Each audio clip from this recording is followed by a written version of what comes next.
В этом у меня будет, спасибо, Вушина Екатерина Валерьевна, кандидат психологических наук, старший научный сотрудник Центра социокультурных исследований. И секретарем этой секции будет Галлямова А.А, стажер-исследователь Центра социокультурных исследований. Я напомню, что в данной секции каждому докладчику отводится 15 минут. Вопросы и обсуждения мы оставим на конец этой секции, то есть когда уже все докладчики выступят, вы можете задать свои вопросы. Во время докладов можете писать их в чат или фиксировать где-то у себя, чтобы потом мы могли к ним вернуться. Поскольку секция двуязычная, то я, пожалуй, повторю. Dear colleagues, please welcome to our fifth section of 9th International Conference, Culture and Society Between Groups and Across Generations. This section will be devoted to the reports by students of Higher School of Economics and Belarusian State University. As for our schedule, we will have 15 minutes for each report. All the questions and discussions will be held in the end after the reports done by our students. And if you have any questions, please put them in chat or remember them so that we can get back to them later. And our first presenter will be Berrios Sonia. She will present her research on the topic the relationship of cooperative and competitive college climate with the positive creativity of students. And her co-authors are Maria Bульцева and Coджa.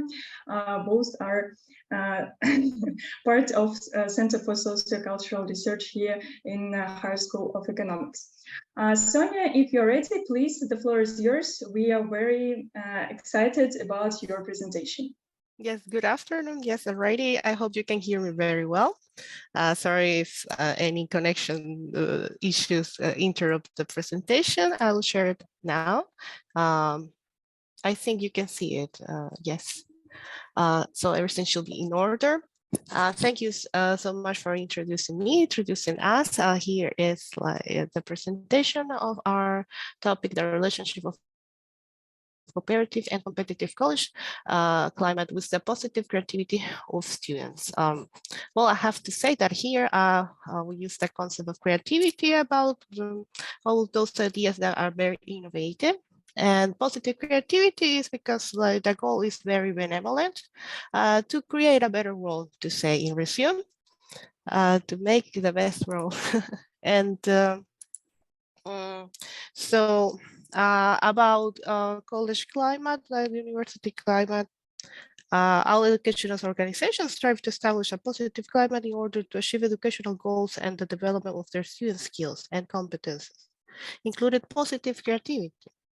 Though this can be done in different ways, the School of College climate is a multi-dimensional construct which represents different spheres of students' experiences. Previous studies actually took the climates of university focus on the domains of perceived safety, teaching and learning, school community, institutional environments. Here in the study, we took two important climates of university of college. Here we see in the slide is perceived cooperation, perceived competition. And how we can see here, the goal of perceived cooperation is having this activity among students of helping and trusting each other and communicating and working together to achieve a common goal.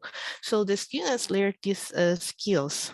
Having this process of perceived cooperation.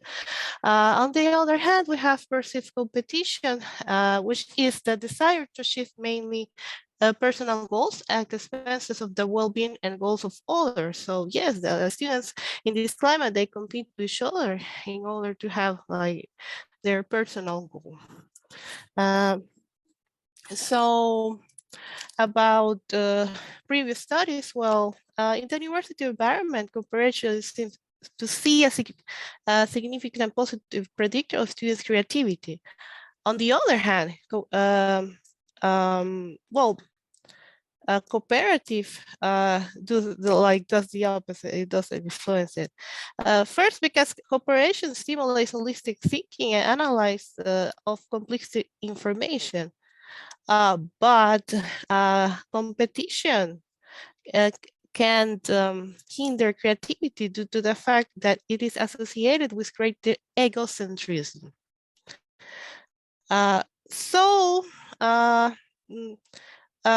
Here's the research problems, that there's a lack of studies considering the effects of cooperative and competitive college climate on positive creativity, because these studies, previous studies, they did study cooperative and competitive college climate, but just on creativity overall. Existing works consider creativity in general and didn't pay attention to its balance. Moreover, they have been mainly conducted in a business context, which differs from college climate in terms of power distribution. So also this research is actually relevant because it's bringing to the college climate of cooperation and competition to see the important connection it can have for positive creativity. So we have the aim of the study that is to investigate the relationship between a college cooperative and competitive climate with the positive creativity of university students. So our hypothesis was that cooperative college climate positively relates to positive creativity of students. Also, a research question arises that what the relationship between competitive and college climate and students' creativity is. We have here the sample. We got 341 Russian studies between 18 and 45 years old. And here we can see that actually the gender of the sample was very balanced, with 54.8% of females and 55.2% of male. So we did the research using the measurements of the Program for International Students Assessment Methodology. Here we adapted it to Russian language and also adapted it to be more to the college context.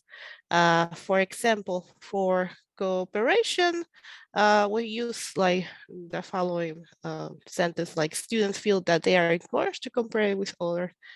And for competition, we like put it like students feel that they are being compared with others for the competitive climate. In addition, we have here the adaptation of one task of the test of realistic problem situation. We here present the situation about meeting a very interesting new person in the classroom, and how the participant, the respondent, will reach to this new student. So for this to see, like to evaluate how creative was the outcome, their answer, we consulted with two experts on creativity in order like to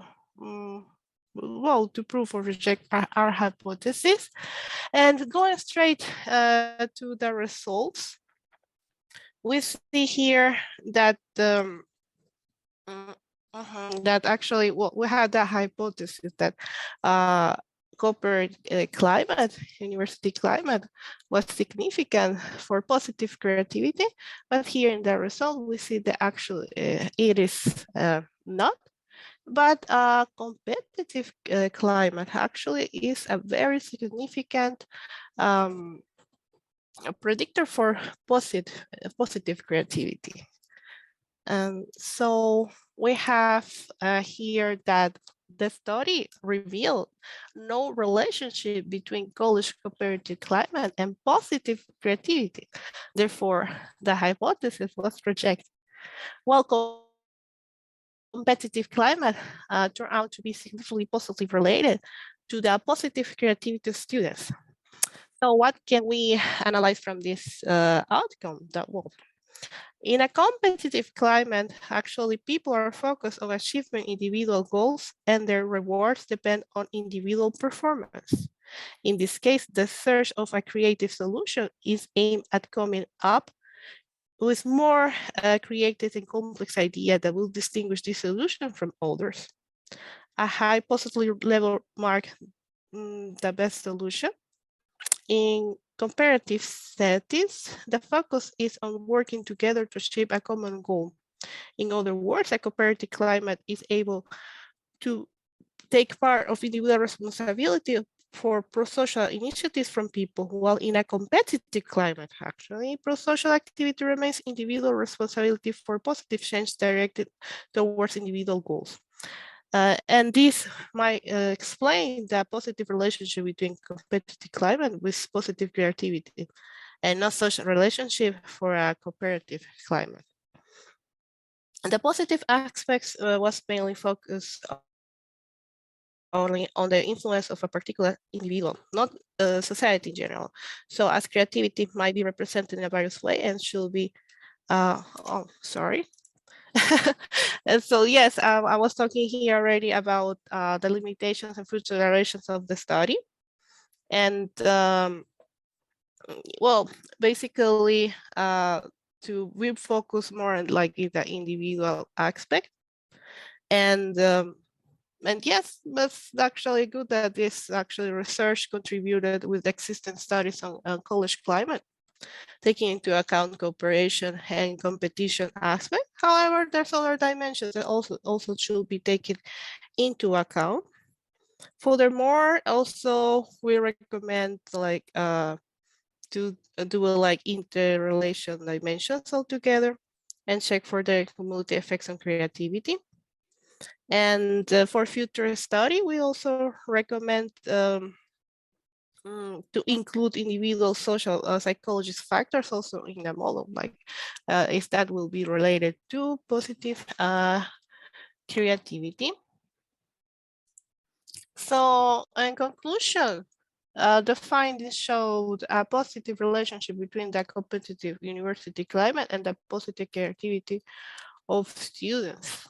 Thus, initiating some competition elements will be probably help to create an ideal learning environment for raising the positive creativity of the students.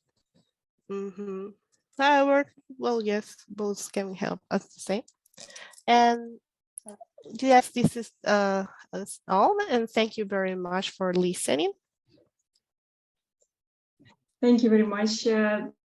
That was an interesting research and interesting presentation. I think that afterwards we will have discussion and questions to the authors. Thank you very much. Especially thank you for keeping it in timing. Thank you. It's really rare and valuable skill during conferences. Thank you very much. Please stay here so that we could join you into the discussion afterwards. And from now we can proceed. As I see, we still do not have our presenter from Belarusian State University, so I think that we can move forward and ask, and maybe I can switch into Russian. Спасибо. Так, повторюсь, что темой моего доклада является культурное измерение, индивидуализм-коллективизм как основной инструмент анализа сходств и различий культур. Культура выступает, как мы все знаем, одним из основных конструктов социальных наук, который преимущественно изучается методом культурных измерений. Классическими самыми популярными моделями является шестимерная модель Хасседен, которая непосредственно изучает культурные ценности, модель Инглхарта-Вельзеля, которая анализирует, как ценности изменяются по мере модернизации экономического развития, и модель Шварца, который изучает мотивационные основы различных ценностей. Однако в последнее время существует тенденция к пересмотру существующих моделей в поиске наиболее универсальной и удобной. И исследователи приходят к таким выводам, что в существующих моделях слишком много измерений, которые друг друга статистически и концептуально дублируют, и они не добавляют точности в оценке культурных сходств и различий. Так, секунду. У меня почему-то... Вот, все. Таким образом, Минков, пересмотрев модель Хастеда, добавил создал свою собственную двухмерную модель, в которую включил только те измерений, чья воспроизводимость и валидность была проверена строгим эмпирическим путем. К похожим результатам также пришел Фок, который в своем исследовании при помощи факторного анализа обнаружил, что только два измерения постоянно извлекаются, а именно индивидуализм-коллективизм и монументализм-гибкость, в прошлом долгосрочная, краткосрочная ориентация. Таким образом, двухфакторная модель охватывает основные культурные различия, включая в себя теоретические значения других измерений, при этом не добавляя сложности в анализ.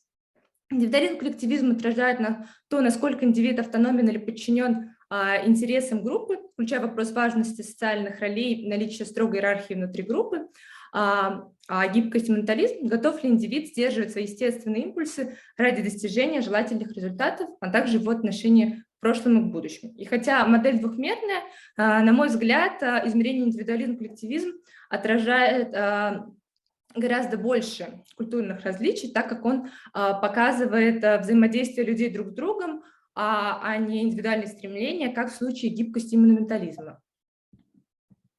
Целью моего доклада является показать при помощи сетевого анализа, что, несмотря на огромное количество измерений в моделях Шварца, Хофстеда и Инглхарта, измерение коллективизм и индивидуализм является центральным и основным измерением для анализа культур. Исследование было проведено на данных по 128 странам. На этом изображении вы можете видеть результаты моего анализа. Здесь вы можете видеть, что измерение индивидуализм, коллективизм обладает наибольшим количеством связей с другими узлами, а также наиболее сильными.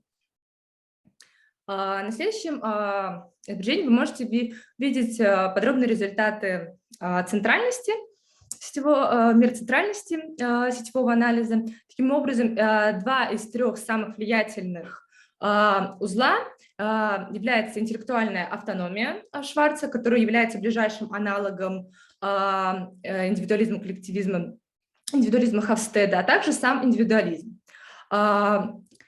Через узлы, представляющие также индивидуализм Хофстеда и измерение Инглхарта, проходит наибольшее количество кратчайших путей к каждому узлу.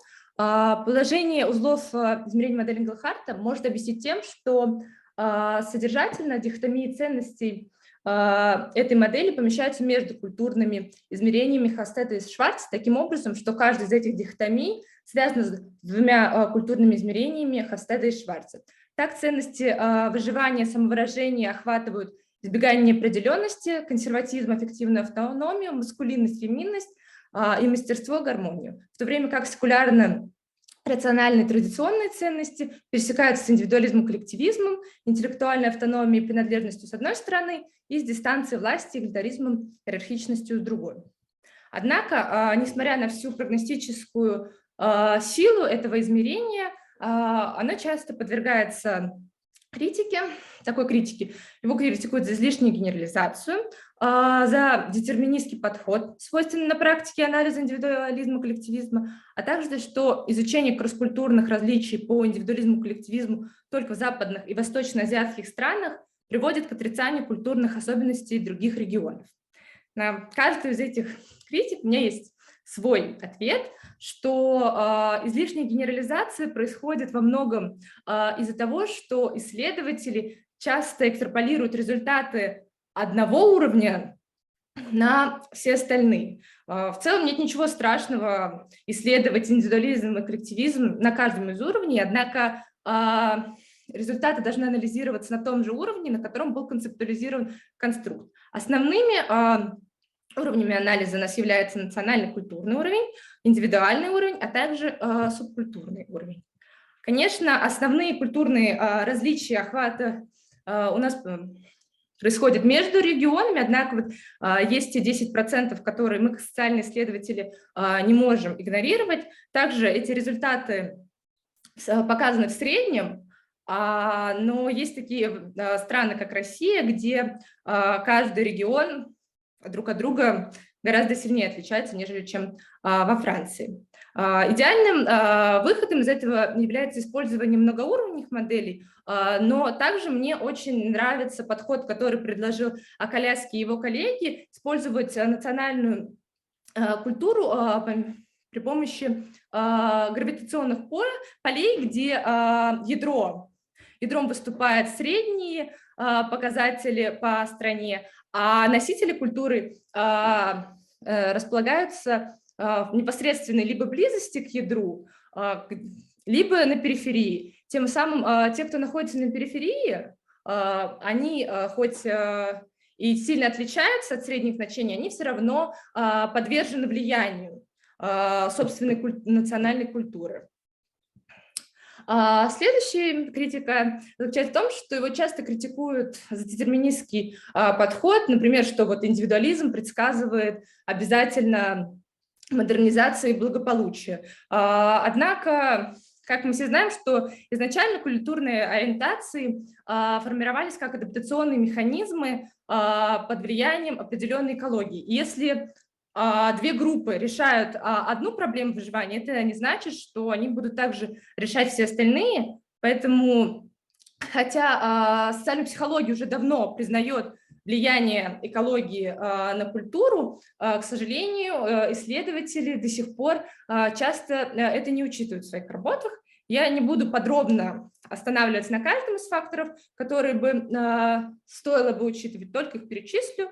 Это географическая широта, распространение патогенов, рельеф, экономическое развитие, а также отсутствие или наличие антропогенных либо природных угроз. И последняя критика заключается в том, что измерение индивидуализм-коллективизм отрицает культурные особенности других регионов. Здесь у меня такое необычное решение я хочу предложить, а именно вспомнить модель Гарри Триандиса, которая хоть и считается классической, но почему-то не так популярна у исследователей. Как я уже говорила, с одной стороны, излишнее количество измерений усложняет анализ, однако, с другой стороны, при помощи одного измерения, без глубокого анализа, можно упустить важные культурные различия.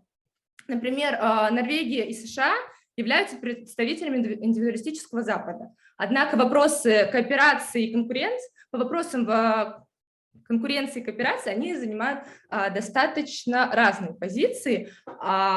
Эти различия как раз можно зафиксировать при помощи модели Триандиса, которая концептуализирована при помощи политического подхода, так как, с одной стороны, есть факторы, по которым можно определить, является ли культура в целом коллективистской или индивидуалистической, а именно личность взаимозависимая или независимая, фокус целей групповые или индивидуальные, мотивации действия под влиянием групповых норм или личностных установок, а также фокус на личных отношениях или групповых. А есть дополнительные факторы, которые можно зафиксировать при помощи дополнительной оси горизонтальности, вертикальности, которые во многом схожи с измерением Хавстеда дистанции власти, которая позволяет понять, какой конкретно вид коллективизма или индивидуализма представлен в данной культуре. Таким образом, как в биологии есть факторы, которые позволяют нам понять, является это существо птичкой или нет, а есть дополнительные, но не менее важные факторы, которые позволяют нам понять, что это за птичка, там, попугайчик или синичка. Вот. Таким образом, дополнительные измерения горизонтальности и вертикальности позволяют нам анализировать вариативность в рамках базового культурного измерения индивидуализм-коллективизм. Я не буду вас сильно задерживать, просто подведу выводы своего доклада. Первое, то, что двухмерная модель измерения культур фиксирует основные культурные различия. Измерение индивидуализм-коллективизм выступает центральным узлом среди всех измерений моделей Хастеда, Глэхарта и Шварца. И критика измерения индивидуализм-коллективизм нивелируется, если в работах использовать более комплексный подход.